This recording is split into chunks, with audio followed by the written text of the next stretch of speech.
여러분 안녕하세요. 안전한 생활을 가르치는 유예찬 선생님입니다.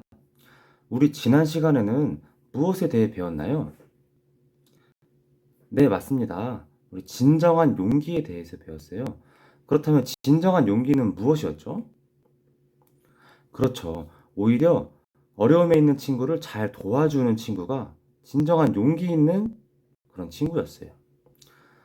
자, 그래서 오늘은 선생님과 함께 괴롭힘 멈춰라는 주제로 실제로 괴롭힘이 있다면 어떻게 해야 하는지 이거에 대해서 한번 같이 살펴보도록 합시다. 자, 우리 먼저 동영상 하나 볼 텐데, 이 괴롭힘을 당하는 친구의 기분이 어떨지, 또 앞으로 우리가 어떻게 행동을 해야 되는지에 대해서 생각을 해보면서 보도록 합시다.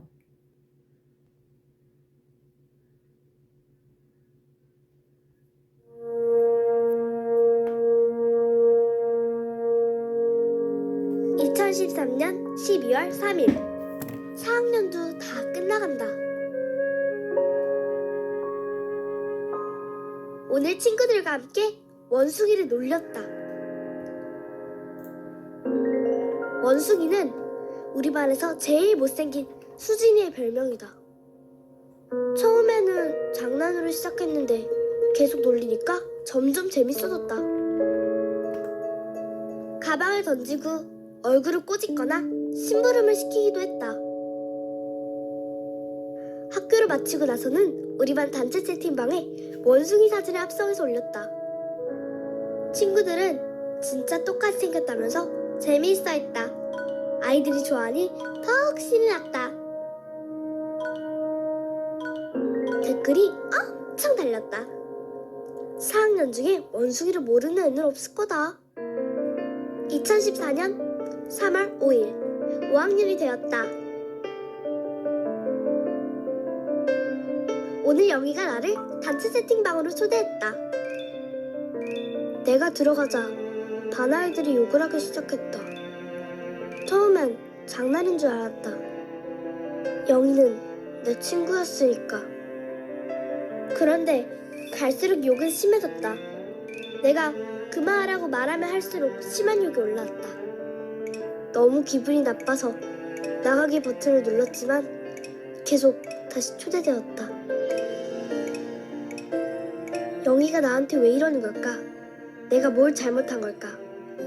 아무리 생각해봐도 알 수 없었다. 교실에서는 아무도 나에게 말을 걸지 않았다. 내 말에는 아무도 대답하지 않았다.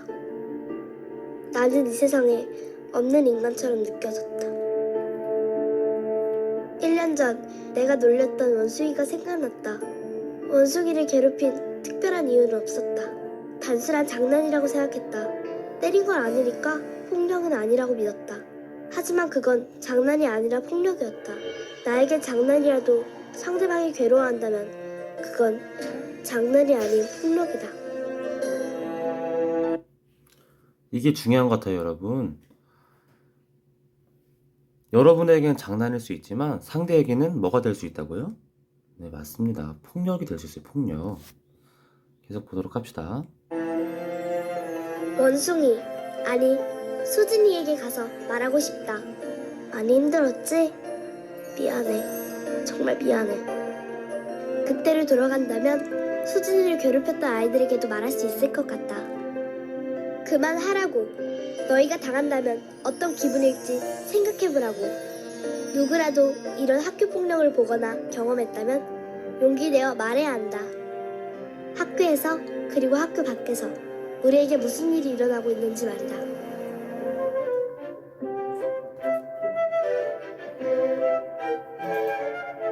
(2015년 3월 5일) 6학년이 되었다. 오늘 아침 학교에 갔더니 친구들이 한쪽에 모여 깔깔대고 있었다. 그 뒤로 울고 있는 영희가 보였다. 5학년 때 나를 괴롭혔던 영희다. 나는 아직도 영희가 밉다. 하지만 힘들게 용기를 냈다. 왜냐하면 지금 영희의 기분이 어떤지 알기 때문이다. 단 한 명이라도 손을 내밀어주기를 바라는 마음 말이다. 나는 영희를 괴롭히는 아이들에게 다가가서 분명하게 말했다. 괴롭히지 마! 교실이 조용해졌다. 그 아이들이 상대방의 기분을 한 번만 더 생각해 본다면 이런 일은 생기지 않을 텐데. 다른 친구의 입장을 생각해 보는 것. 학교 폭력을 없애는데 가장 중요한 일일지도 모른다.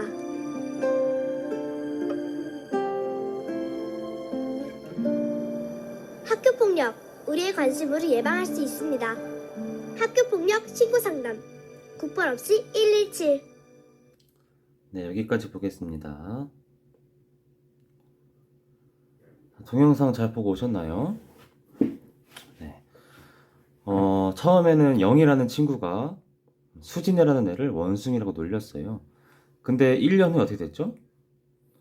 이번에는 자기가 놀림을 받았죠, 수진이가. 근데 그 다음에 또 내년에는 자기를 놀렸던 영희가 또 놀림받고 있었어요. 그래서 그 주인공이 영희를 도와주는 그런 동영상 내용이었습니다.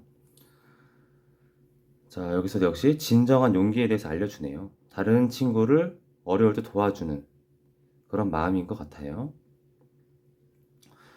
자, 그래서 본격적으로 학교 폭력에 대처하는 방법에 대해서 알아보도록 할 거예요.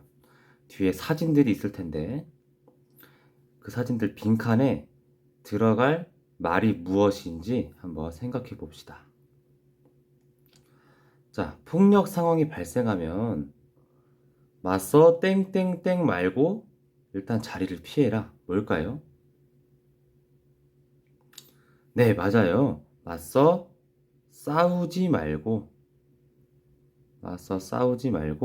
일단 자리를 피해요. 자리를 피하는 것이 왜 좋냐면요. 우리가 어떤 폭력 상황이 발생했다는 거는 되게 화가 나 있는 거잖아요. 그쵸?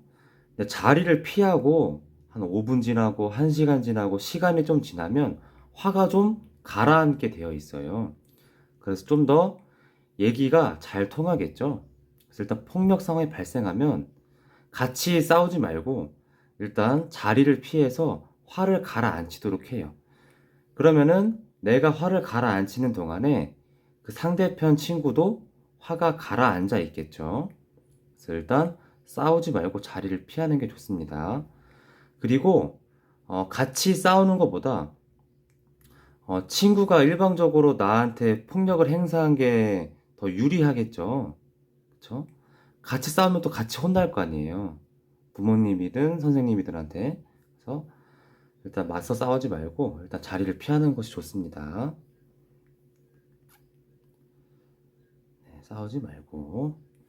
두 번째, 괴롭힘을 당하면 상황이 해결될 때까지 땡땡 다니지 않도록 해요.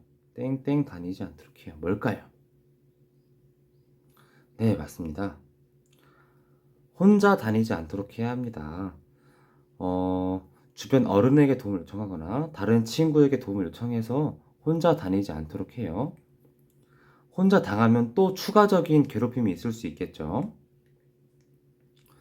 실제로 폭행을 당했다. 그러면은 즉시 어디에 갈까요? 이분 누구시죠? 네, 의사 선생님이에요. 그러니까 여기는 그렇죠. 병원이 되겠죠. 이 병원에 가서 진단서를 받는 게 좋습니다.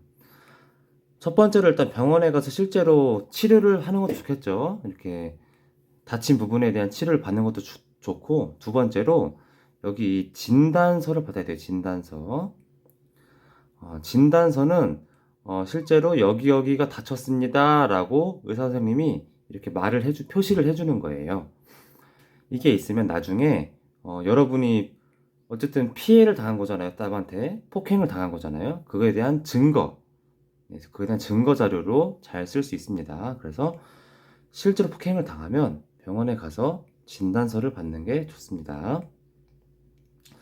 자, 이게 뭘까요? 부모님과 선생님께 뭘 요청할까요? 뭘 요청하죠? 그렇죠. 선생님께 도움을 요청하는데 다시 할게요, 선생님.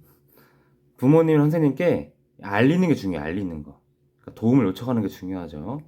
여러분 혼자서 이렇게 끙끙 앓고 고민하기보다는 부모님이나 선생님께 먼저 이렇게 알리는 거예요. 알려드려서 이렇게 도움을 요청하는 게 좋습니다. 그리고 아까 동영상에 나왔었는데 어디에 신고해야 되죠? 학교폭력은? 그렇죠. 117이에요. 117.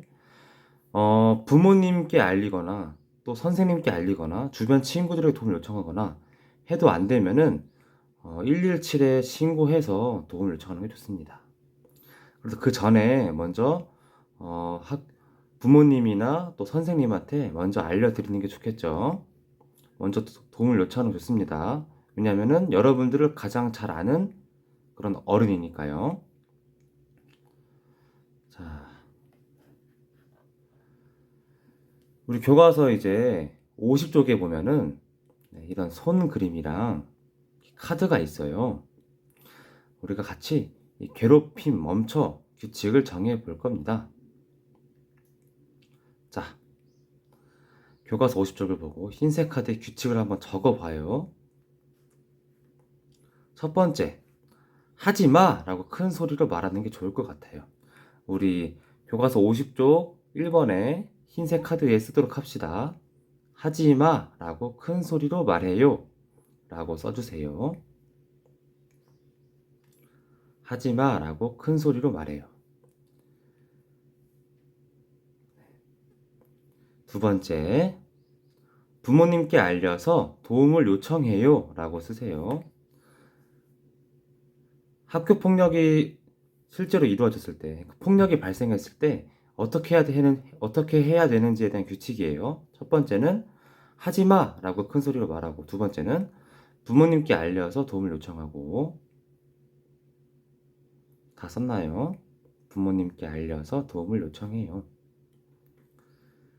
세 번째, 괴롭히는 친구에게 멈춰! 라고 큰 소리로 말해요. 괴롭히는 친구에게 멈춰! 라고 큰 소리로 말해요. 너무 빠른 친구들은 동영상을 멈추고 써도 좋습니다. 괴롭히는 친구에게 멈춰! 라고 큰 소리로 말해요. 라고 적어주세요. 네 번째로, 괴롭힘을 당한 날 일기장에 적어서 선생님께 보여드리세요.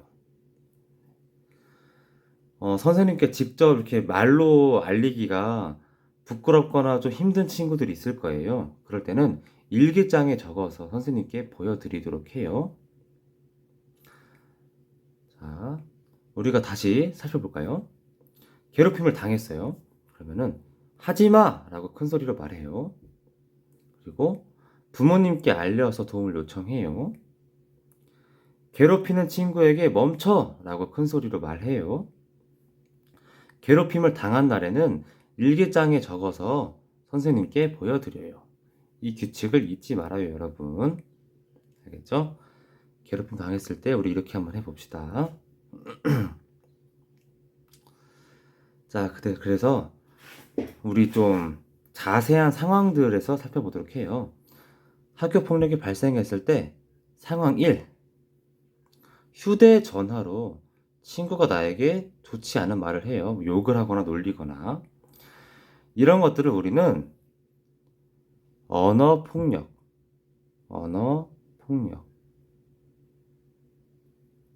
혹은 사이버 폭력이라고 합니다. 사이버 폭력.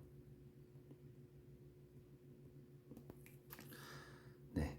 그러니까 이 휴대전화로 뭐 욕을 하거나 놀린 거는 언어 폭력에도 해당되고 사이버 폭력에도 해당이 되는 거예요.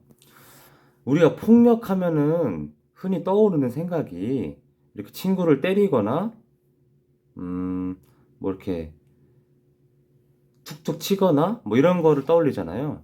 하지만 말로 하는 거, 뭐 욕을 하고 놀리고 이런 것도 폭력입니다. 이런 거를 언어 폭력이라 그래요. 네.